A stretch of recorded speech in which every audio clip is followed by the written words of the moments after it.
Yung kapatid, wala tayong laptop na kailangan natin linggo-linggo. Okay? So, ano yan? Gumagawa po ko ng outline, yan, yung sermon ngayon. Sumasakit po ang ulo ko. Bakit? Kaiisip po, kailangan ko po ng laptop. Bakit? Dahil yung preaching ko po na naihanda ngayon, kung wala pong laptop, aabutin po ng mga 4 na oras lang naman. Pero salamat sa Panginoon. Ano po? Sabi ko, nung papunta po kami dito, sabi ko, ano kanito? Tinuro niyo si Camille. Nakita ko si Camille sa likod. Sabi ko, Camille, meron ka ba laptop? Opo. Nakapili ko. Kaya alam po namin na dito Jeremy ay ginagamit. Wala si Tito Jeremy. Sa akin. Sabi sa akin, ganun ba? Sige ka ako nakapag. Pagdating po namin dito, kasi practice po yun. Pagdating po namin dito, siyempre also, pagka nagpa-practice po kami, pag hindi pa kami nakapag-umpisa, ang ginagawa ko po, nagda-drums po ako dito. Huwag po kayo magalala, hindi pa po kasi tapos yung outline. Yung may kulang po sa slides, tinatapos siya. Kaya sabi po sa akin ni Pastora Donna, abangan mo ng konti introduction mo. Para ano. So, siya po sisihin. Ano po? So, nagda-drums po ako. Pagdating namin kagabi dito, practice po kami ng worship, nagda-drums ako. Hindi pa kami nag-uumpisa. May lumapit po sa akin. Saan? Nawala ata yun. Saan po pero? Lumapit po sa akin, yung isang kabataan natin. Dito siya, nandun ako, nagda-drums ako.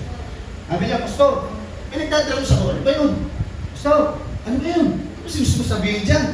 Nagsasalita siya, hindi ko maintindihan. Tumigil ako sa pagdadrums. Sabi niya sa akin, Pastor, papayaran mo yung laptop. Papayaran mo yung laptop ko, para sa uli, may gagamitin tayo. So, sinamantala ko na. Sabi ko, baka pwede pa rin bukas. Kasi kailangan kanina pa sumasakit ulo ka, anak. Sabi ko niya, kasi yung mensahe ng Panginoon, kailangan talaga may paliwanag ko ng maayos. May preach ko ng maayos lalo. Mas madali kung may slide. Para di ka na matagal. So sabi na, pala, Pastor, tama. Buti na lang yung uling sa akin ni Lord. Pinagbigyan ko. Kumbaga, tinayon ko sa alam niyo, bakit kasi nasa oras ito? Alam niyo, sa oras ng pangangailangan mo, yung parang ano ka na, yung nahihilo ka na talaga, ano? Kaya isip mo ng solusyon, kapatid, si Lord may provision. Hindi po nagpapabaya ng Diyos. Kaya ito po, meron po tayong slide ngayon, ano po? Ano sa pasalamat sa Panginoon. Meron po tayo slide. Kaya yung mga ginagamit ng Diyos, para po sa pangangailangan ng Diyos natin, kapatid, huwag ka mag-alala. Yun yung sinasabi, nag-iipon ka sa langit, hindi dito. Lahat dyan, toke ba tawag doon? Nasaan yan? Ay wala sa bangko yan. Nasaan yan? Nasa puso ng Diyos. Amen? So, yan. Sa gitara natin, we appreciate din. Ano po? Yung ginawa ng Panginoon. Bago po yan. Nakita niyo ba? Electric yan. Kailangan ng kurente yan. Di ba ba? Electric yan eh. So yung mga ginagamit ng Diyos, kabataan din po ang ginamit ng Panginoon dyan. Kabataan, matindi ano? O bakit mo tatanda? Galaw-galaw! Matindi ano? Praise the Lord! Praise God! So ano pong araw ngayon? Gusto yung introduction natin. Kung introduction na lang tayo dito. Ano pong araw ngayon? Linggo. At ito po ang sineselebrate ng Christians all over the world. Ano? O yan. Tama po. Yan po yung Palm Sunday. At sa iba, yan yung tinatawag nila. Ano po yan? O, palaspas. Tama. Palaspas at may palaspas. Di ba yun? Alam niyo, mahirap po mag-celebrate ng isang selebrasyon, lalo kung hindi po natin alam kung ano yung kailan kung sa-celebrate natin. Di ba? Kumbaga parang, hindi, gagawin ko ito, kasama na lang ako eh. Kaya ito ginagawa nila eh. Kumbaga ito, tumanda na kami dito, nakasanayan na namin ito. So, gawin ko na lang din, di ba? Kaya so, ang hirap. Para saan? Bakit ito ginagawa natin? Kaya ngayon, Palm Sunday, Palaspas ngayon, ito kasi yung time na before dadaan yung mga linggo, yun na yung time na ipapako na ang ating Panginoon Hesus Kristo. Yung crucifixion ng ating Panginoon. Okay? So dapat, bilang Kristiyano, alam po natin. Alam niyo, para sa akin, Napakahalaga po nitong araw na ito, tinatawag ng Palm Sunday. Mapaliwanag ko po yan. More on teaching po tayo ngayon, kaya bibilisan ko po, no? Napakahalaga po nito na mapag-usapan natin at makita natin kung ano yung mga ililibig sa atin ng Panginoon. Mahalaga na alam natin, hindi yung nag-celebrate, nakisali, pero hindi alam kung bakit. So tayo, pag nakita natin, Palm Sunday ngayon, alam ko ang dahilan nito. Diba? Masasabi natin, alam ko kung bakit may ganito. O sige, pumunta ka dyan sa labas. Nakita ko dami eh, yung ano, yung ganon, yung palm yun, di ba? Dami. So magtanong ka ng isa dyan. Kapatid, bakit? Ano ang balasan niya? Bakit? Yung ginagawa natin, pagka ano, nagawagalian na to. Di ba? Alam niyo, meron nga isang kwento, no? Ayos na ba? Tatay, nabitawan ko na yung kwento. Tuloy ko na. Ano? May isang kwento na may isang dalaga. Ang ginawa nitong dalaga, nagluto siya ng ham. Ham. Ham ba yun? Ganun yung kwento eh, ham. Nalala ko lang eh. Parang ham, tapos ang ginawa niya, yung ham, hinihiwa niya ng maliliit. Hinihiwa niya ng maliliit yung ham. Oo. Ngayon, tinanong niya yung nanay niya, Tay, bakit itong ham, ang lilit ang hiwa natin? Sa kanila, mga buko-buko malaki. Sa atin, ang lilit ang hiwa natin. Tinanong niya ngayon yung nanay niya. Sabi niya, di ko alam, nakita ko na sa lola mo yan. Sabi gano'n. Ngayon, pumunta siya sa lola. Punta tayo sa lola mo, tanongin natin. Sabi gano'n. Ay, papunta nila doon sa lola nila, tinanong nila, Lola, bakit po itong ham, sa kanila buo nilang niluluto, piniprito nila yung malaking hiwa nila, bakit sa atin, kalahati lang yung hiwa. Sabi gano'n. Tapos, sabi ng lola nila, apo, hindi ko rin alam. Nakita ko lang din sa inang mo yan. Sabi nyo, punta mo si inang mo, nandun buhay pa naman, tanongin mo siya. Ngayon, pumunta sila tatlong pumunta. Yung lola, nandiyan na yung lola, yung apo, tsaka yung nanay. Punta ngayon sila kayo. Opo na. Nang, bakit ito? Pag tayo yung ham natin hinihiwa natin ng maliliit, kalahati lang, sa iba niluluto, buo siya. Yung sagot na inang, kasi ganito yan. Ako sa tuhod eh. Kasi ganito ako sa tuhod. Kasi nung araw, yung kawali natin, kalahati lang naman yung kasya. Kaya yun ang ginagawa ko. Nakuha niyo ba? So, okay lang. Okay lang, gusto. Okay lang. Sunod, huwag na mag-joke. Baka kaya na. Ibig sabihin, yung ginagawa pala nila, nakasanayan nila, wala naman din palang. Di ba? Ginagawa nila, nakala nila may dahilan, pero ang totoo, wala naman din pala. At hindi nila alam kung bakit nila ginagawa. Okay? Nakuha niyo ba? Yun yung sinasabi ko. Gaya ng Palm Sunday na ito, may mga tao na sige, pasko sila, pero hindi nila alam kung bakit nila yung ginagawa. Nakita ko lang sa nanay ko eh. Nakita ko lang sa lola ko eh. Nakita ko lang sa inang ko. So hindi alam. Nakuha niyo ba? Sigurado naman, nakuha niyo na. Luke chapter 19, verse 28 to 44. Luke chapter 19, verse 28 to 44. Yan. Luke chapter 19, verse 28 to 44. So dito ko pumabasahan.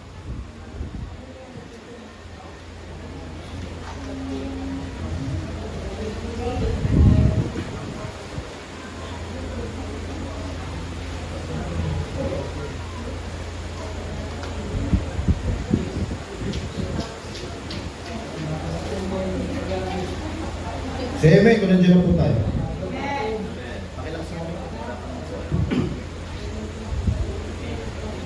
Amen. Verse 28, Luke chapter 19, verse 28. Pagkasabi nito, nauna si Jesus papuntang Jerusalem. Nang malapit na siya sa Bethpage at Betania sa bundok ng mga Olibo, isinugo niya ang dalawa sa kanyang mga alagad. Sinabi niya sa kanila, pumunta kayo sa susunod na nayon. Sa pagpasok doon, matatagpuan ninyo ang isang batang asno na nakatali. Hindi pa iyon nasasakyan ninyo man. Kalagan ninyo at dalhin dito. Kapag may nagtanong kung bakit ninyo kinakalagan, sabihin ninyo kailangan iyon ng Panginoon. Lumakad niya ang mga inutusan at natagpuan nila ang asno ayon sa sinabi ni Jesus. Habang kinakalagan nila ang batang asno, tinanong sila ng mga may-ari, bakit ninyo kinakalagan yan? Kailangan po ito ng Panginoon, tugon nila. Dinala nila kay Jesus ang asno at matapos isapin sa likod nito ang kanilang mga balabal. Siya'y pinasakay nila. Habang siya'y nakasakay sa asno, inilalatag naman ng mga tao ang kanilang balabal sa kanyang dinaraanan. Nang siya'y malapit na sa bundok ng mga Olibo, nagsigawan sa tuwa ang lahat ng alagad at malakas na nagpupuri sa Diyos dahil sa kamahamanghang pangyayaring kanilang nasaksiyan. Sinabi nila, pinagpala ang haring dumarating sa pangalan ng Panginoon. Kapayapaan sa langit, papuri sa kataas-taasang Diyos. So yan po yung kinanta natin kanina, Hosana. Hosana, Hosana, Hosana to the highest. So yan po yun. Yung sa Matthew chapter 21, verse 9 naman po yun. Pero yung tagpo, yan din po. Sinabi naman sa kanya ng ilang Pariseyong kasama ng karamihan, Guro, patigilin ninyo ang inyong mga alagad. Sumagot siya, sinasabi ko sa inyo, kapag tumahimik sila, ang mga bato na ang sisigaw. Verse 41, nang malapit na siya sa Jerusalem at natatanunan niya ang lungsod, ito'y kanyang tinangisan. Sinabi niya na ito kung ano ang makakapagdulot sa iyo ng kapayapaan. Sinabi niya, kung nalalaman mo lamang sa araw na ito kung ano ang makapagdudulot sa iyo ng kapayapaan. Ngunit ito'y lingid ngayon sa inyong paningin. Darating ang araw na magkakampo sa paligid mo ang iyong mga kaaway. Palilibutan ka nila at gigipitin sa kabi-kabila. Wawasakin ka nila at lilipulin ang lahat ng iyong mamamayan. Wala silang iiwang magkapatong na bato sapagkat hindi mo pinansin ang pagdalaw sa iyo ng Diyos. Hallelujah. Pinagpala po ng Panginoon ang kanyang buhay at makapangyarihang mga salita. So ito po yung tagpo na dito po nakuha yung celebration na Palm Sunday. Opo, ang tawag po dyan, hindi po Palm Sunday. Ang tawag po nila dyan, ayan po. Yan, yun po yun. The Triumphal Entry. Ano yung the Triumphal Entry? Yan po yung sinasabi natin, matagumpay na pagpasok ni Jesus sa Jerusalem. Yan po yun. Kasi nung time na yan, dyan na po yung mga tao ay, diba, nag-ano na sila ng ano nila, kasi nung papasok. Alam nyo ba yung tinawag na matagumpay? Kasi doon po sa Jerusalem, ang dami pong gustong pumatay ni Jesus. Kaya, nung nakapasok siya, yung sinasabing the Triumphal Entry. Okay? Napakalaga po nito mga kapatid. Napakalaga po nitong tagpo na to para sa akin. Ano? Bakit? Kasi ito pong tagpo na to, itong event na ito, na isulat po yan sa 4 na book, yung Gospel, Matthew, Mark, Luke, John. Isinulat po nila pare-parehas yan. So, dito, I believe, napaka-importante ng event na ito na pag-usapan natin. Total, napapanahon naman, pag-usapan po natin sandali. So, ang gusto ko po na makita natin dito, the fulfillment of prophecy. Opo. Wala po ba? Mamaya na, wala pa na. So, yung fulfillment, ano po fulfillment of prophecy? Ibig sabihin po niya, yung nagkaroon po ng katuparan, yung propesya doon sa Old Testament. Kasi meron po tayong Old Testament, New Testament. Ano po? Pinasabi ko po yan kasi alam ko po na may mga bagong nakikinig ngayon. Ano? May Old Testament, may New Testament. Sa Old Testament ay daan-daang taon bago po na isulat ang New Testament. So sa Old Testament, meron po mga nakasulat doon, mga hula, mga propesya. At isa po ito sa propesya na nangyari sa buhay ni Jesus. Ibig sabihin, nagkaroon ng katuparan yung hula sa tagpo na ito. Amen? Sa karaya, tignan niyo po yung prophecy sa Old Testament. Ito po yung nakasulat sa Old Testament. Ocean, sabi ko po sa inyo, daan-daang taon bago na ang New Testament na isulat, bago dumating si Jesus. Ocean, o Zion, magbilang ka sa kagalakan, o Jerusalem. O yan. Diba? Si Jesus pumasok ng Jerusalem. Ilakas mo ang awitan. Pagkat dumarating na ang iyong hari na mapagtagumpay at mapagwagi. Dumarating siyang may kapakumbabaan, batang asno ang kanyang sinakyan. Kita nyo? Sa Old Testament, may hula na, may prophecy na. Ito yung binasa natin, nakita natin dito, nangyari yan sa buhay ni Jesus. Di ba? Papasok siya ng Jerusalem, magdidiwang ng mga tao, nag-aawitan, nagpupuri. Saan siya nakasakay? Sa asno. Si Jesus, saan nakasakay dito? Parehas po ba? Nakita nyo? So, yan po. Yung propesya na naganap na sa buhay ng Panginoon. Alam niyo po ba, noong panahon na yun, ang lahat po ng hari, pag galing po sila ng isang gera, o gano'n, pag galing po sila doon, at papasok sila ng Jerusalem, alam niyo po ba, gano'n po ang ginagawa nila. Sila po ay nagkaano ng palma, sila po ay kung minsan naglalatak din ng cloak, ang tawag po kasi doon, cloak, yung balabal. At ang hari po, pag siya pumasok, ang sasakyan niya po, hindi asno, hindi donkey. Ang sasakyan niya po ano? Ang sasakyan niya po, kabayo. Kasi ang kabayo po, ang nire-represent po niyan, the conquering king. Ibig sabihin talagang yung mapagtagumpay sa gera, sa isang labanan. Pero si Jesus, nakasakay po siya sa asno. Bakit? Dahil ang pagpasok niya po sa Jerusalem, o pagdating niya sa mundong ito, pagpasok niya sa Jerusalem, hindi po gera ang dala niya. Ang dala niya po, kapayapaan. So yung pagsakay sa asno, it's symbolizing na ang isang hari pumasok sa loob, pero kapayapaan ang dala. Hindi po isang gera. Amin po ba?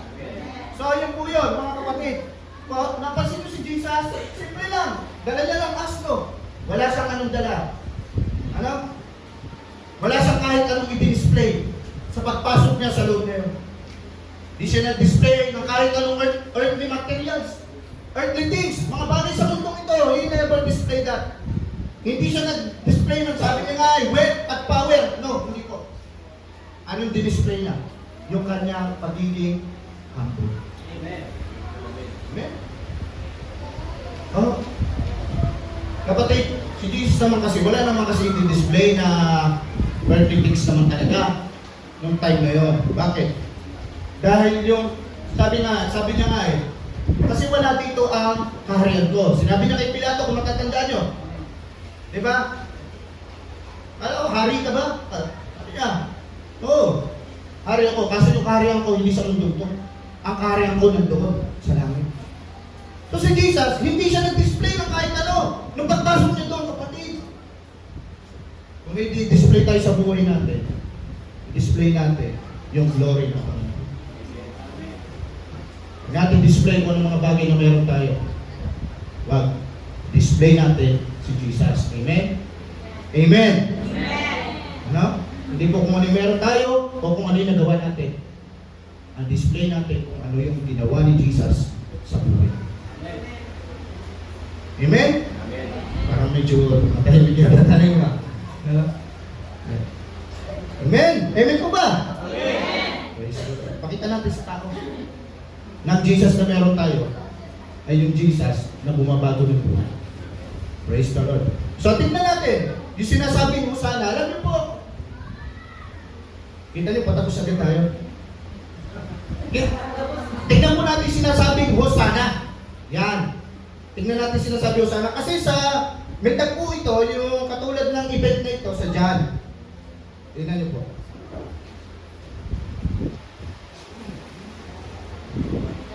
Sa Matthew, yung kaninang binanggit natin, Matthew chapter 9, tingnan niyo po. Matthew chapter 9.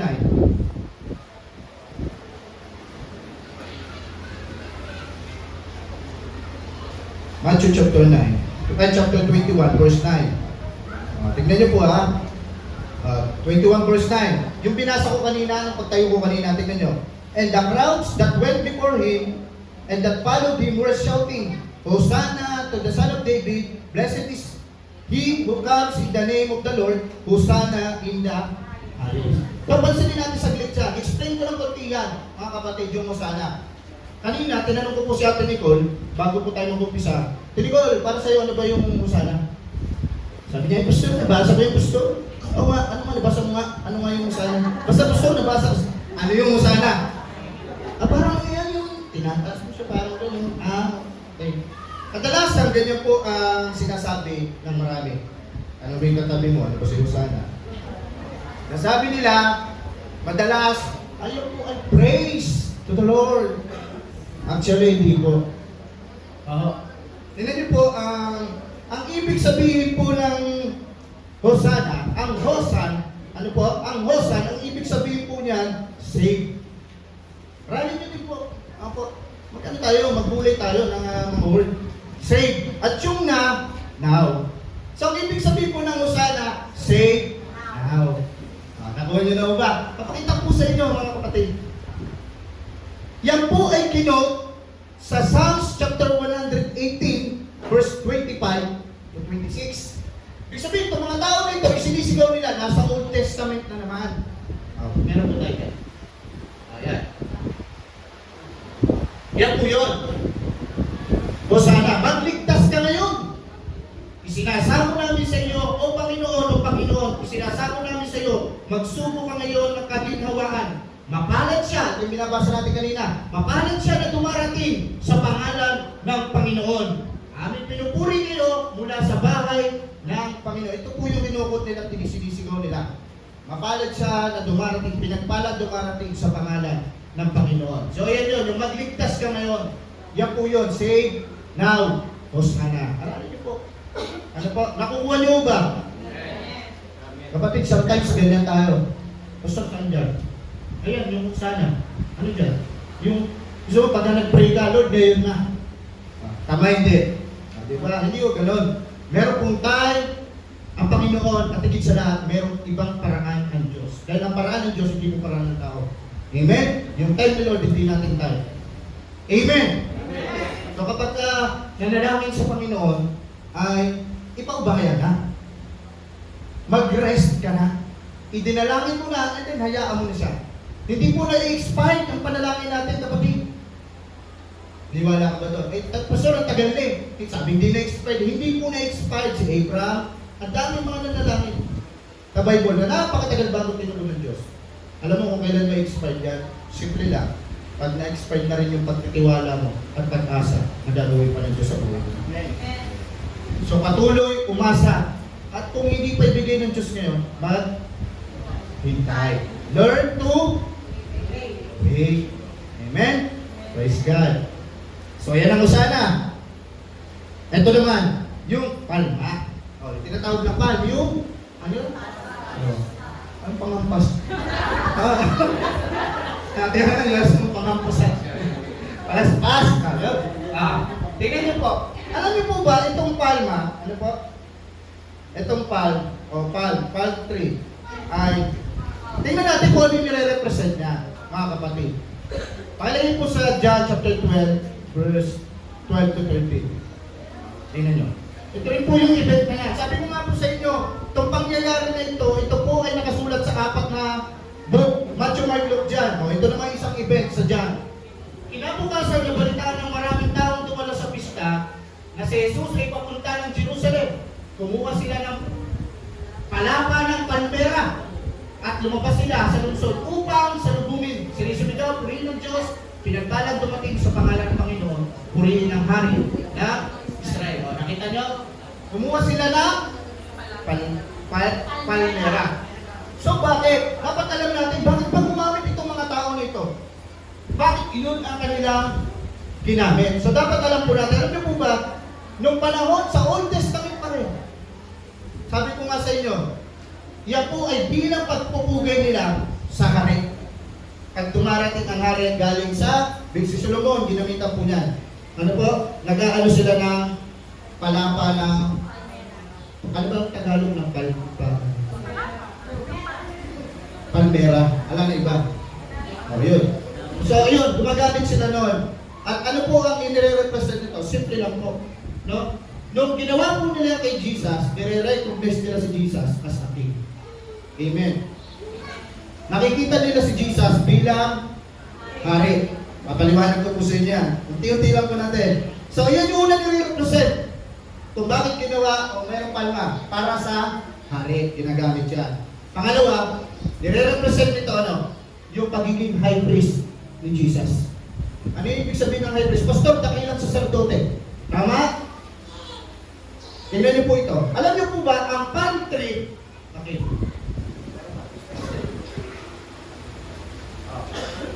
Balik.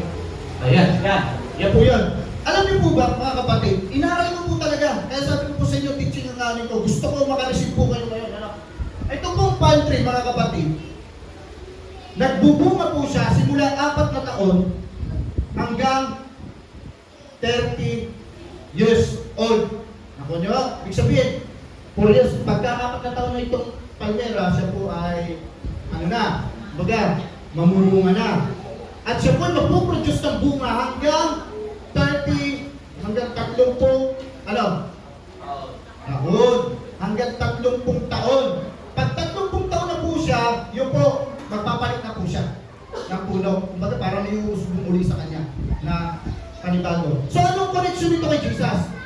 Mga kapatid, simple lang po. Alam niyo po ba sa Old Testament, hindi ka pwede maglingkod sa loob ng tabernakulo. Kapag sinabing tabernakulo, ito yung kanilang pinagdadausan ng pagsamba. Maliit na kubol. Amen.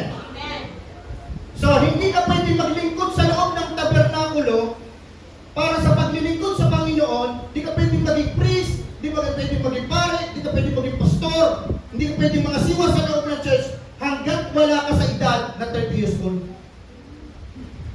Amen. Tingnan nyo to. Tingnan nyo to, ha. Mga Bilang, chapter 4, verse 23. Mula sa 30 taong gulang hanggang sa 50 taong gulang, ay bilangin mo sila yung lahat na pumapasok na nangangasiwa sa paglilingkod upang gawin ang gawain sa tabernakulo ng kapisanan.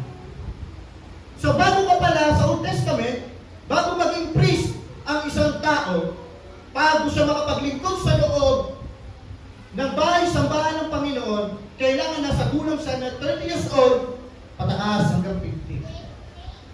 Kaya sabi ko po sa inyo, konektado ito kay Jesus. Bakit? Si Jesus, siya po, nag-umpisa ng public ministry niya, nag-umpisa na yung Holy Spirit bumaba sa kanya, at nakapag-umpisa siya na mangaral, na mag-ministry na sa labas, sa bayan, nung siya 30 years old. Ayan po ito. Next verse. Luke chapter 3 verse 23. At si Jesus din, nang magpasimula, siyang magturo ay may gulang na 30 taong gulang. Sabi ko nga sa inyo, so yun yung nire-represent ng paltry. Si Jesus, nagpuproduce ng mga fruit nung hanggang 30 years old siya. And then, ito, it's time na. It's time na para mag-ministry ka. Amen? Kaya alam ko si Pastor, 30 years old yan, nung na-ordain niya. Pastor, tama ba yan? 2017 kayo, December 2017, 30 years old kayo. Tama? Pastor, ito daw, ilang taong ka na na-ordain. Ako po, 30 years old din po, 2018. Ako. Kaya huwag niyo po pagdudahan ng pastor niya, pati niyo, may nagdudula pa sa inyo sa pastor. Ano po? So, niready na kami ng Panginoon. Sabi sa inyo, 30 years old, para makapaglingkod ka sa loob. Yan po ang, para sa eskwela ni Jesus. Ano po? So, huwag magduda kay Pastor. Pastor, di po kami nagdududa eh. Hindi makinig sa itinuturo ni Pastor. Di ba sa maraming mga sinututuro sa, sa Facebook eh. Yun na lang ang pakinggan namin. Yun na lang. Mas okay naman siguro yun. Hindi yun. Mas guwapo lang yun. Pero, di ba? Mas anointed ang pastor natin doon. Amen! Amen! Amen natin. Ako! Ang kapatid.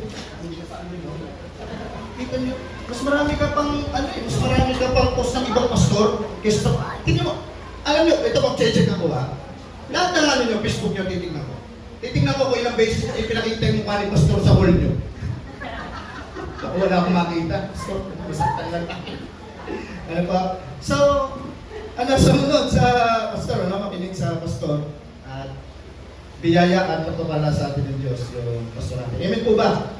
So, huwag pagdudahan, kumpirmado po, hindi po, sabi ko sa inyo, walang aksidente sa Panginoon. Lahat po yan ay siya ang nagtatalaga. Amen po ba? So, yun po. Sinisimbolize ng palma yung pagiging hari at high priest ni Jesus. Ngayon, nung si Jesus pumasok po doon, ito na, pasok na tayo doon sa tinatawag na medyo buwasan na natin teaching. Para nakakasunod po kayo, pasukin natin ng konti yung kumbaga live application natin. No? So si Jesus pumasok. Pagpasok ng Panginoon, ang daming sumisigaw. Pinupuri siya, siya ay itinataas, ino-honor, dinadakila ng mga tao. Pero alam niyo po ba, na yung mga tao po na nagpupuri na ito, sumasamba, ino-honor siya, sumisigaw, Hosana, Hosana. Sila din po yung mga tao na sumigay, crucify him. Huh? Sa kabila ng pagpupuri nila, dumating mga ilang araw lang, sila na yung sumisigaw. Ipako nyo yan. Ipako nyo yan. Kapalit ng Hosana, crucify. Bakit, Pastor? Nangyari yun? Bakit? Noong isang araw na pinupuri niya ang Panginoon, ngayon gusto niya nang ipako. Bakit po ganoon ang nangyari? Simple lang po. Because of their wrong expectation to Jesus. Ano yung Pastor? Iba po ang ine-expect nila kay Jesus. Ine-expect nila na itong dumarating na ito magiging hari natin. Hindi hari spiritually. Sinasabi nila, hari, political leader. Ito, ililigtas tayo nito. Saan?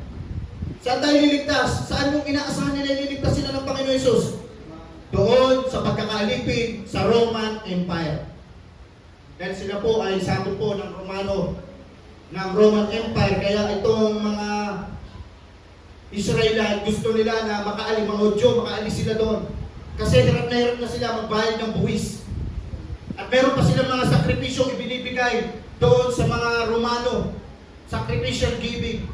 Nahihirapan na po sila. Apektado yung economy nila dahil nasa ilalim po sila ng Roman Empire. Ngayon, nakita nila si Jesus. Ito na ang mag-aalis sa atin. Ito na magpapalaya sa atin. Doon sa pagkakalipin natin sa Romano, kaya pagpasok ni Jesus doon sa Jerusalem, nung nag-umpisa na siyang mangaral, ganito po ang tagpo niya. Nung nag-umpisa na siyang mangaral, nagtuturo siya, di ba, inano siya ng, may tagpo doon sa chapter 20 ng Luke, may tagpo doon na si Jesus gustong silain ng mga, di ba, ng mga Pariseo, ng mga tipagturo ng kautusan. Gusto siyang silain, kaso hindi magawa nila dahil yung mga tao kay Jesus nakapanig. Dahil na inaasahan nila ito, mag-aalis sa atin dito. Ito magiging natin, leader natin dito. Makakaahon na to. Pag naging leader natin to, sure tayo. Bakit? Kasi, ito, bumuhay ng patay ito eh. Nagpatigil ng bagyo to. Diba? Kaya tayo, pag naging hari natin to dito, naging leader natin sa bayang Israel, ay sure win na tayo. Yun ay nasa alim. Ang kaso ito na nangyari. Nung may gustong sumila kay Jesus, di ba tinanong siya, ang tanong doon, dapat ba, Panginoon, na magbayad pa tayo ng buwis dito sa mga Roma? Ano sabi ni Jesus? Ibigay niyo yung para, ba't ba kinuha niya? Ibigay niyo yung para kay Caesar, ibigay niyo yung para kay para sa Diyos. Ito mga tao, doon sila nag-umpisa, patay. Doon na sila nag-umpisa. Nakakala nila, itong tao na ito mag-aalis sa kanila para hindi na sila magbayad ng buwis doon. Pero hindi gano'n ang nangyari. Yun yung ini-expect nila. Hindi nila ini-expect ang hari na mula sa langit. Ang ini-expect nila isang hari na political leader na mag-aahon sa gobyerno nila. Mag-aahon sa paghihirap nila sa mundo. Yun yung expectation nila. Nabigo. Dahil hindi sila pinanigan ni Jesus na sa sinabi sana ni Jesus na sige, huwag na kayo magbayad ng buwis sa Roman Empire. Akong bahala sa inyo. Hindi. Kaya pagdating mo crucifixion, isa po sila. Isa po sila sa nagsabi, ipako. Ipako siya. Nakuha niyo mo? Ngayon, alam nyo na kung bakit isa sila sa nagsabing hindi pa ako si Kristo. Dahil po sa wrong expectation nila kay Jesus. Amen po ba? Pinupuri nilang Panginoon dahil sa maling layunin at purpose nila na inaantay. Praise the Lord. So ngayon, tanong po mga kapatid, how about us? Anong purpose po natin na pagpupuri, pagsamba, pagsigaw sa Diyos, pag-awit sa Diyos? Ano po ang ating mga motivation o ano yung ating layunin? Why? Diba kasi nagpupuri tayo, tulad ng ginawa kanina natin, sigaw tayo, worship the Lord, puri kita. Yan po ang tanong dyan mga batid. Dahil ba sa bagay na gusto mong tanggapin, kaya ka nagtataas ng kamay, nagpupuri, nagpapasalamat sa Panginoon, o dahil sa bagay na tinanggap mo na. Yan yung pinag-uusapan kanina sa Sunday School. Nakuha niyo ba? Tulad kasi nila, taas sila ng kamay. For what? Dahil doon sa ini-expect nila na makukuha nila. Amen. Amen. Amen. Tayo po kaling mga kapatid.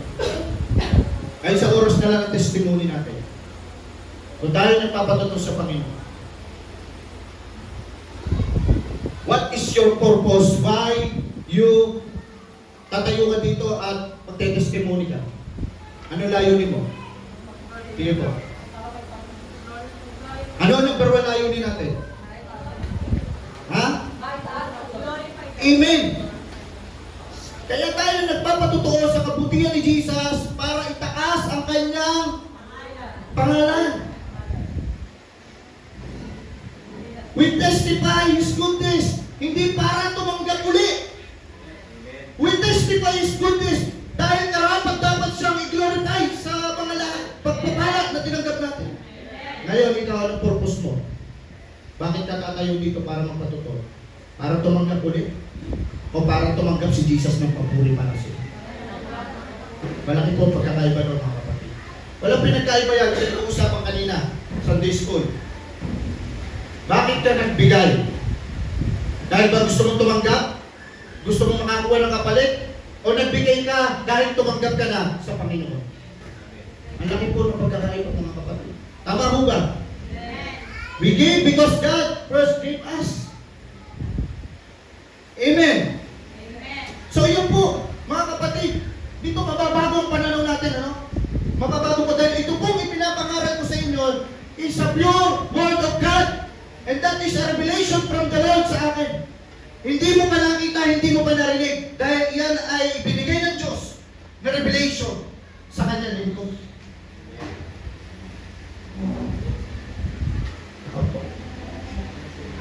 So we praise God. We honor God. Pinupuri natin siya, pinapasalamatan dahil tunay na karapat-dapat siya. Sa dami ng mga pagpapalang tinanggap natin. Amen? Amen. So dito, tingnan niyo sila. Sumisigaw sila ng papuri sa Panginoon dahil meron silang iniintay. Wrong expectation from God. Kaya alam niyo, pagdating sa verse 41 po, pakilagay, meron po yan. Verse 41, pakitingnan niyo po yan. Verse 41. Verse 41. Ang Luke chapter. Verse 41. Luke. Tingnan niyo po ito kung ano nangyari. Verse 41. Nang malapit na siya sa Jerusalem, natatanong niya ang lungsod. Ito'y ganyan. Ano daw? Si Jesus, umiyak. Bakit umiyak si Jesus? Umiyak ba siya dahil masaya ako, pinupuri ako ng mga tao? Ino-honor ako, hindi ako. Papakita ko sa inyo kung bakit umiyak si Jesus. Sinabi na, kung nalalaman mo lamang sa araw na ito, kung ano ang makapagdudulot sa iyo ng kapayapaan. Ngunit ito'y paningin. Si Jesus may dalang kapayapaan, mga kapatid. Ang akala ng mga tao na ito, ang kapayapaang dala ni Jesus, peace on earth, hindi po. Kaya masabi ng Bible, di ba? Hindi ako pumunto para magkaroon ng kapayapaan. Ang dala ni Jesus na kapayapaan, hindi po kapayapaan sa mundo, hindi kapayapaan sa buhay natin dito. Ang dala ni Jesus, kapayapaan ng relasyon natin sa Diyos. Amen. Amen. Yung ang tao ay muling magkaroon ng magandang relasyon sa Panginoon. Na ikaw at ako ay maganda ng ugnayan sa Diyos na dati hiwalay ka. Ngayon, hindi nakaaway ang tingin sa ng Diyos. Ano? Anak ka na ng Diyos. Yun yung peace na sinasabi. Hindi peace na magkakaroon ako ng peace ng kalooban ko dahil makakaalis na ako sa mga problema kung hindi yun. Peace with God. Kapayapaan. May relasyon. Magkakaroon na ng... Yun yung dala ni Jesus. Kaya si Jesus, tumangis, umiyak. Umiyak si Jesus dahil ang nakita niya sa mga taong ito, yun lang ang inaasahan. Pero hindi nila nakita na ito ko eh. Ako yung Mesiya, ako yung tigapagligtas. Ako ang magdadala sa inyo, sa Diyos. Para kayo muli magkaroon ng relasyon sa Panginoon. Para kayo makabalik sa Panginoon. Hindi po nakita na ito. Alam niyo po, itong salitang weep. Sa English po kasi niyan, Jesus wept. Sino po dito nakakaalam ng pinakamaiksing Bible verse? Jesus wept. Si Jesus ay John 11 verse 35. Papakita ko po sa inyo ang pagkakaiba nito, mga kapatid. John 11 verse 25. 35. Tingnan nyo Ito pong John 11 verse 35. Basahin natin. Ayun po nakasulat dyan. Tumangis si... Kasi yung po yung maiksing verse po yan. Tingnan nyo. Sa Tagalog. Dito. John 11 verse. Just na po ito, mga kapatid. Nahabol po yung 30 minutes. Kasi kinuha na po lahat ni Pastor daw na kanina. 50 minutes po siya. Medyo ako na po yung babawas. John 11 verse 35. Tingnan nyo. Tumangis si Jesus. Yun lang. Tapos verse 26 na. Mag-iksi lang verse na ito. Kaya kung meron kayong imang memory verse, madali. Kaya pag tinanong ka ngayon, may memory verse ka, meron po, John 11, kasi tumangis si Jesus. Alam ka na. John 3:16, makabahaba pa yun eh. Ayan. Tumangis si Jesus. Alam niyo po ba kung bakit si Jesus sinabing tumangis dito? Bakit? Si Lazaro po, kaibigan niya namatay. Amen. Amen. Pero sa taas po niya, John 11, verse 33, meron po dyan. Wala pong John 11, verse 33. Ayun. John 11, verse 33, babasahin ko Tingnan nyo. Nahabag si Jesus at nabagabag ang kanyang kalooban na makita niyang umiiyak. Yan, wept. Wept din po yan, wept. Umiiyak. Sa original po niyan, na pagkasalin sa Greek, wept. Wept. Ano ba tawag dyan? Yan. Nahabag si Jesus at nabagabag ang kanyang kalooban na makita niyang umiiyak si Maria pati ang Hudyong kasama nito. Alam niyo po ba, balik ko doon sa 41. Ito yung binabasa natin kanina na 41. 41. Nang malapit na sa Jerusalem, natatanaw niya na ang lungsod, ito'y kanyang tinangisan. Alam niyo po yung ginamit na original na word dyan sa Greek. Kasi Greek ang pagkakasalin ng Bible sa New Testament. Yung salitang tinangisan dyan, mga kapatid, ay katulad po nung sa John chapter 11, verse 33 po. 33. Yan. Magkapares po yan. Yung tinangisan doon sa papasok sa Jerusalem at itong pag-iyak ni Maria, parehas po siya ng ginamit sa original. Tingnan nyo. Ito yung ginamit sa pinakamaiksing verse, John 11:35. Alam niyo po ba yung ginamit dyan, edakresin? Ito ko lang, kung anong basa dyan. Kasi yung original Greek, pagkakasala niya, edakresin. Alam niyo ibig sabihin niya? Tear, drop, properly, to shed, quiet, tears, to weep, silently. Si Jesus po, nung nakita niya si Lazaro, kapatid, sa original na language po, tumulo lang ang luha niya. Umagos, sabi nga yun, silently. Umagos lang, naluha. Ganun lang po. Pero dito po, nung makita niya tong Jerusalem, tong city, yung mga tao dito, sa bigat na kanyang daladala, alam niyo yung ginamit? Itong Clyosan, walang banggitin, pero yan yan. Alam niyo yan, with, aloud, expressing, uncontainable, audible, grief. Grabe po ang pag-iyak niya, katulad ng kila Maria. Yan po yung original na pagkasulat niyan. Pati ito po yung sa anak ni Jairo. Nung pumasok siya sa bahay ng anak ni Jairo, sabi doon, umiiyak sila, nagdadalang hati. Yan din po yung salitang ginamit. So makita niyo po magkaiba. Kay Lazaro, lumuha lang siya. Teardrops, umagos lang. Dito si Jesus, talagang humagulgol ng pag-iyak nung makita niya yung mga tao sa Jerusalem. Bakit? Anong point ko dyan, mga kapatid? Simple lang po, revelation ni Lord. Simple lang. It's more important to God kay Jesus, yung spiritual mong buhay, kaysa sa physical mo. Nung namatay si Lazaro, physically lang po yun. Amen. Eh Jesus, kaya kong buhayin ito. He believed me. Naniniwala sa akin, kaya ko siyang buhayin. So physically, umagos sa luha. Pero dito nakita niyo yung mga tao, spiritually. Patay talaga ang kanilang spiritual. Dahil lang tanging inaasahan lang naman nila na yung mga bagay sa mundo. Pero si Jesus, umagulgol. Umiyak. Nakuha niyo ba? Yan po yung dahilan, mga kapatid. Yan po yung sinasabing, kaya tumaki si Jesus doon sa binasa po natin. Amen? Amen? Amen. Kapayapaan ang dala ni Jesus, kapayapaan sa Diyos, hindi po kapayapaan na sa liputan ito. Hindi nila nakita, kaya ang pag-iyak ng Panginoon, ibang-iba sa pag-iyak niya kay Lazaro.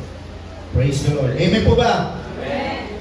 So, yun po, ang pahalaga ng Diyos. Mas mahal ka kay Jesus, yung spiritual mo kaysa sa physical mo. Tanong ulit.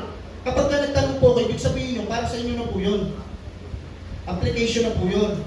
Tanong, ikaw, anong mas mahalaga sa iyo at pinapahalaga mo? Physical ba? O yung spiritual mo? Yung mga bagay ba dito o yung mga bagay sa langit? Yan po, diyan po kayo magre-reflect ngayon, mga kapatid.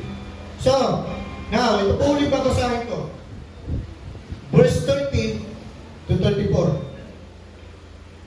Dahil sa pagmamahal sa atin ng Panginoon, kaya po siya, ito, may Palsal Day, sa susunod na araw, magsasakripisyo na po siya ng buhay. Pero hindi po siya nagsasakripisyo tulad ng iba. Iniisip na iba, sakripisyo na naman. Taon-taon, sinasakripisyo ni Jesus. Kaya hindi tapos na po. Ako. Natingnan niyo po, verse 30 to 34. Ito na po ang huli, mga kapatid. Tatapusin ko lang po ito dito. Verse 30 to 34. 30, wala po yung 30. Verse 30 po. 30.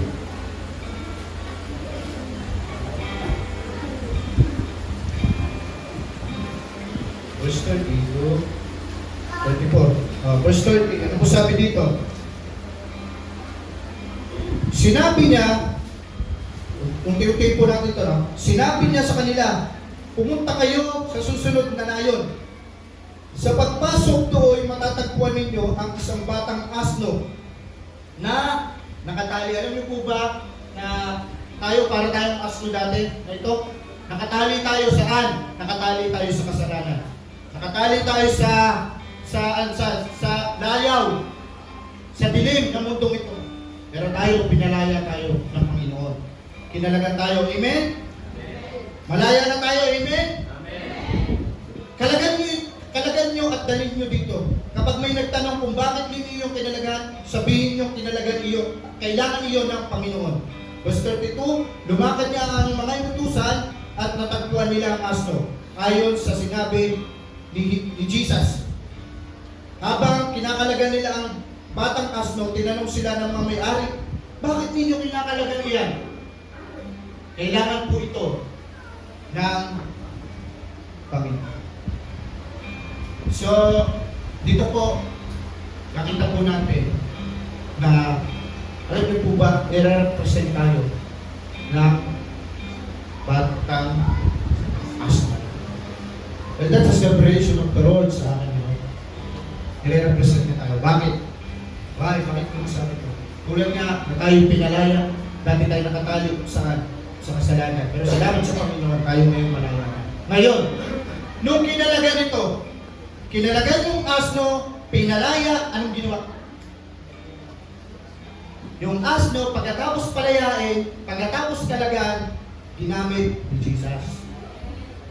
Sabi sa inyo, ganyan tayo yung dangkil, asno. Pagkatapos tayo palayain, ang dapat na response natin, magpagamit tayo ng buhay sa Panginoon. Amen. Praise the Lord. Tignan nyo, no? Alam niyo po ba, bigyan ko ulit kayo, isa pang background, pakita mo yung picture ng donkey. Bakit mahalaga itong donkey? Pakita mo yung picture. May picture ba ako dyan ng donkey? Yan, no? Nakita niyo yan? Yan po ang asno, donkey. Bisa na po nakakita niyan. Doon, nagpunta tayo ng sa Subic. Kaya yung pupansin ninyo, alam niyo po ba ang donkey? Yan talaga, meron talaga siyang cross sa likod. Di ba? Siya naman po yung hayop na may ganyan. Na ang cross niya na, ito, yung pinaka-ano niya na yan, nag-uumpisa po yan dito, papunta doon sa pinaka-dulo niya, at yan po ay nakatapat sa kanyang balikat. Yan po ang asno o donkey. Research nyo. Wala na pong ibang hayop na kagaya niya. May makikita kayo na yung mabalahibo, pero kapag sila inahitan, yan, ganyan. Meron silang cross stripe sa likod. Diyan sumakay si Jesus, papasok ng Jerusalem. Anong pinapakita nito? Pinapakita nito na kahit yung donkey, may purpose sa plano ng Diyos. Amen? Amen. Tingnan, katabi mo pa kayo? Ikaw pa kaya? Amen? Amen. Yung donkey nga ginamit ikaw pa kaya? So ano na represent ng cross ng donkey na ito? Simple lang. Yan yung kanyang mission. Amen? Amen. Diba, sabi ni Jesus, kung gusto niyong sumunod sa akin, ang sabi doon, itakwil niyo ang inyong sarili, pasanin niyo ang inyong cross, at sumunod kayo sa akin. Yung cross doon, hindi problema. Ang cross doon, mission. Yan, napag-aralan po namin yan. Mission.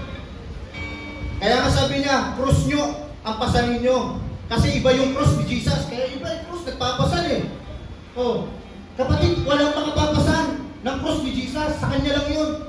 Kaya ang ipinapapasan sa'yo yung cross mo, yung mission mo, gawin mo kung anong ipinapagawa sa'yo ng Panginoon. Diba? Kaya nga dati, natatanda yung sabi ko sa inyo, pag may mission ka sa Panginoon, ang intindihin mo yung mission mo kayo. Huwag mo nang tignan yung mission ng iba. Sa kanila yung mission nila yun eh. Yung mission mo nga, kung mission di mo na maintindihin, naintindi mo pa yung mission ng iba. Tama? So, huwag nang intindihin.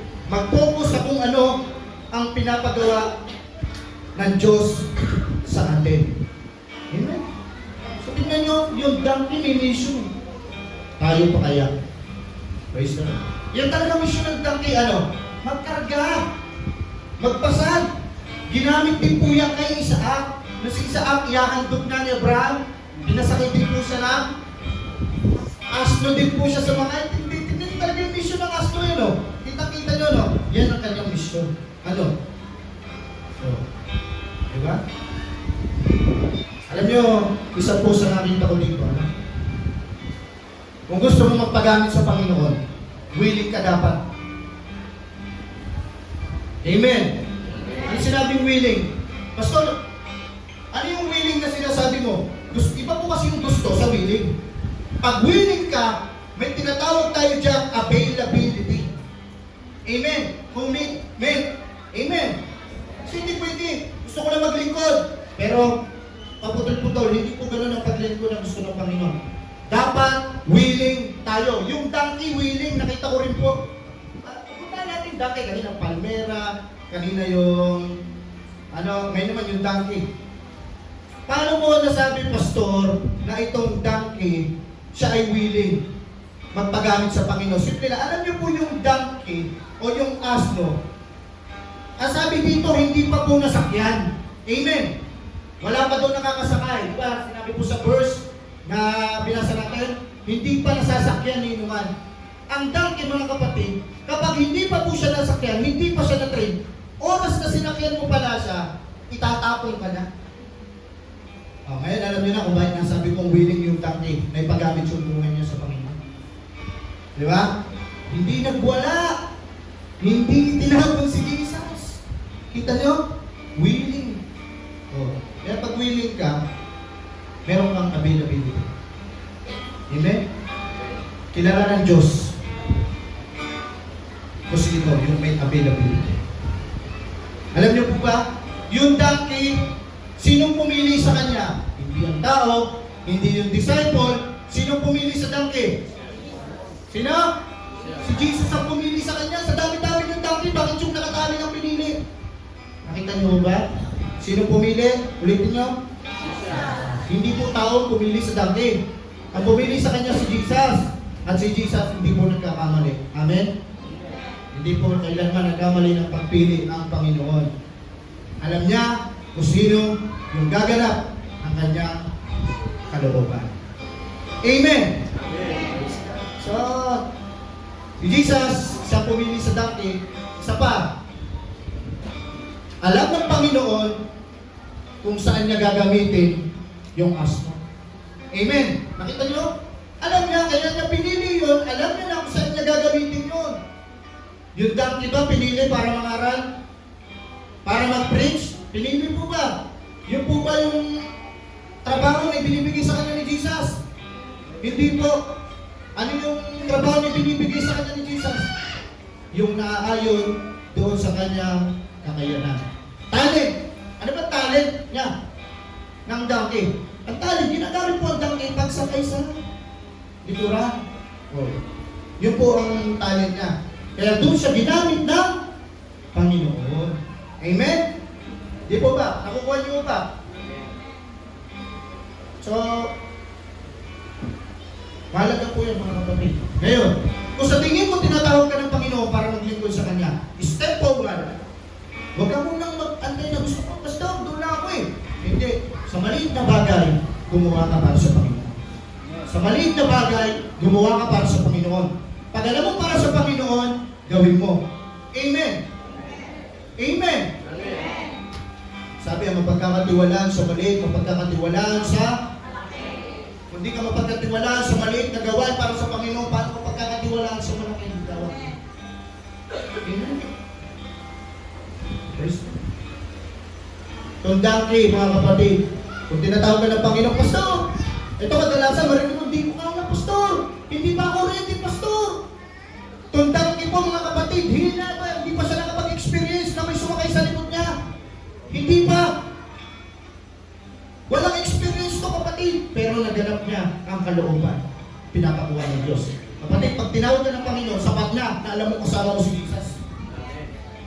Siya magbibigay ng kakayanan. Amen? So, yun yung pangatlo na gusto mong maiwan. Bilang response sa ginawa ng Panginoon sa ating sakripisyo, ipagamit natin ang ating buhay para sa Panginoon. Donkey, asno, nagamit ng Diyos para sa kanyang purpose, sa kanyang kariyan sa mundong ito. Alam niyo po, mga kapatid, iba po ang karir mo, iba ang iyong calling. Ang karir mo, ano yan? Yan yung mag-a-advance ng income mo, ng pamilya mo, ng pamumuhay mo dito. Ang tawag dyan, karir. Ang calling iba. Ang calling, yan naman yung ginaganap mo para mag-advance naman yung kingdom ng Diyos sa lupa. Ngayon ang tanong, meron ka bang ginagawa para mag-advance ang karya ng Diyos sa lupa? Yun ang tanong po dyan, mga kapatid. Dapat meron. Willing tayo, mag-desire tayo, at umpisa natin sa paggawa ng maliit na bagay para sa Panginoon. Meron pa pong naglingkod dito. Yung mga disciple, inutusan ni Jesus. Sabi niya, go. Sa English po niya, go. So makita natin dito, yung disciple, sila po ay humayo. Amen. Humayo sila. Sumunod kay Jesus, humayo kayo. At meron, yun po yung pangalawa naglingkod. Yung donkey, yung disciple, at may isa pa. Gusto sa niya, doon nakita. May isa pa. Ano dito? Yung nagpagamit ng buhay sa Panginoon. Yung may-ari ng donkey. Nakita niyo po ba? Yung may-ari ng donkey, kung ikaw may-ari ng donkey, oy, bakit yung kinakalagan yan? Sa inyo ba yan? Sa akin yan ah.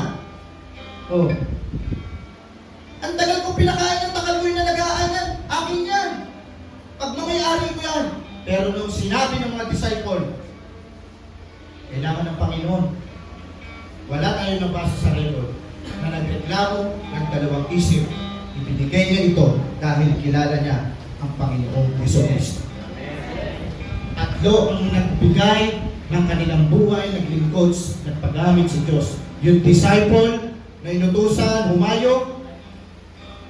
Yung donkey, yung asno, na ginamit ng Panginoon sa pagpasok niya sa loob ng Jerusalem, at yung nagmamay-ari ng asno. Nagbigay. So may ginamit para humayo. Salamat sa mga buhay na humahayo dito. Sumasama palagi sa lahat ng mga paghayo na ginagawa. Salamat sa Panginoon sa inyong mga buhay. At salamat sa buhay ng tao tulad noong may nagmamay-ari ng donkey, sa mga ginagamit ng Diyos sa inyo na nagbibigay para sa gawain ng Panginoon. Tayo lahat ay pinagpala ng Diyos. Kaya tingnan nyo, matindi to. Sino may mga service dito? Salamat sa mga service. Ano? Kami ni Pastor, meron kami. Sino pa may service dito? Brother Jay, meron. Brother Jeremy. Brother Jay, Sister Sheila. Lahat kami mga service. Motorman yan, bike man yan, kalesa man, ano pa, kahit ano pa yan. Basta yan, ginamit mo sa Panginoon. Amen? Yan hindi nawawala ng kabuluhan sa akin. Ginagamit mo yan para sa kingdom ng Lord. Masaya ka. Tulad na sa daki ng simple lang. Ano? Ang naging papel niya. Pero ang laki ng bahagi niya para sa pag-usap o sa plano ng Diyos kung siya ay nandito. Amen o ba? Kaya huwag kayo magsasawa sa mga humahayo, sa mga nagbibigay para sa gawain ng Panginoon. Huwag kayo magsawa. Ang lahat ng yan, sabi ko nga po sa inyo sa introduction, nakalista yan lahat sa puso ng Diyos. Hindi po nagreklamo itong disciple, itong donkey at yung may-ari. Hindi po sila nagreklamo, hindi sila nagdalawang isip. Dahil ginawa nila ito, sabi, kailangan ni Jesus. Dahil alam nila na para yun sa Panginoon. Amen? Para yun sa Diyos na buhay. Bago po tapusin, meron po akong isang nabasa ko sa Facebook kagabi. At nagustuhan ko po siya, kaya sinama ko po, na karoon po siya sa akin na malaking impact. Ito po yung sinabi ni President Bongbong Marcos. Sabi niya po, it's an honor to me to serve. Gusto naman po rin siya. Kapatid, nawa makita natin na para sa atin ang paglilingkod sa Diyos. Ito'y napakalaking karangalan para sa atin. Si BBM, it's an honor to me na maglingkod sa bayan. Honor po yun. Amen. Yung po ay yung honor, yung karangalan. Sa mga naglilingkod dito sa barangay. Ito po ay karangalan natin. At tingnan niyo po ito. Kung sa Diyos naglilingkod tayo, that is the great honor. Amen. At bilang karangalan, dahil ang ating pinaglilingkuran ay Diyos na buhay, yan ang ating Panginoong Jesucristo. Amen. So may mga bagay na nakalaan para sa Panginoon. Hallelujah! May mga bagay na nakalaan lamang kay Jesus. Tulad nito, yung donkey, yung asno, wala pang nakasakay. Si Jesus lang ang sasakay ko. Nakalaan yun para kay Jesus. Kapatid, gusto ko sabihin sa umagang ito, ang lahat ng papuri, ang lahat ng pasasalamat ay nakalaan lamang sa ating Panginoong Jesucristo. Walang ibang dapat tumanggap ng lahat ng kaluwalhatian, kundi ang ating Panginoong Jesucristo lamang, sapagkat sa Kanya lamang ito nakalaan. Amen?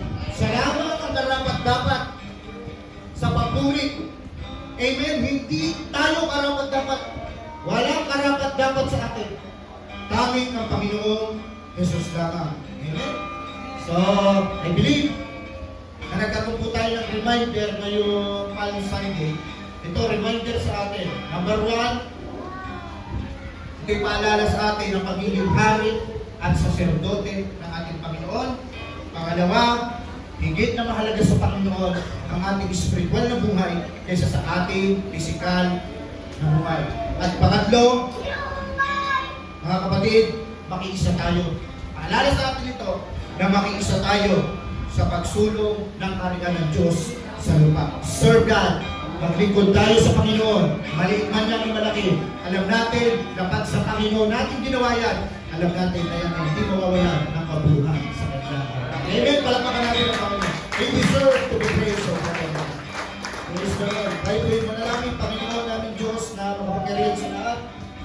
Maraming po salamat sa pagkakataon na ito, Diyos, na kami po ay tumanggap ng iyong mga salita. Hayaan mo, Panginoon, na hindi lamang namin narinig ito, O Diyos. Hayaan mo na lalakad kami, lalabas kami dito, Panginoon. Nabitbit namin ito.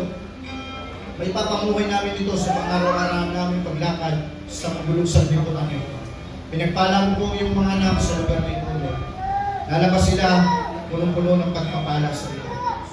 Patuloy na pag-ingatan mo po yung mga anak sa darating na buong isang linggo nito. Kaya mo, Panginoon, na maranasan nila ang kapayapaan sa puso na iniwan mo sa amin.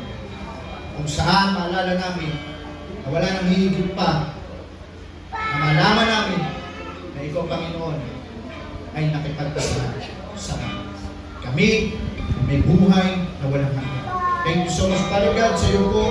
Nakalaan, O Diyos, ang lahat ng papuri, pasalamat at samba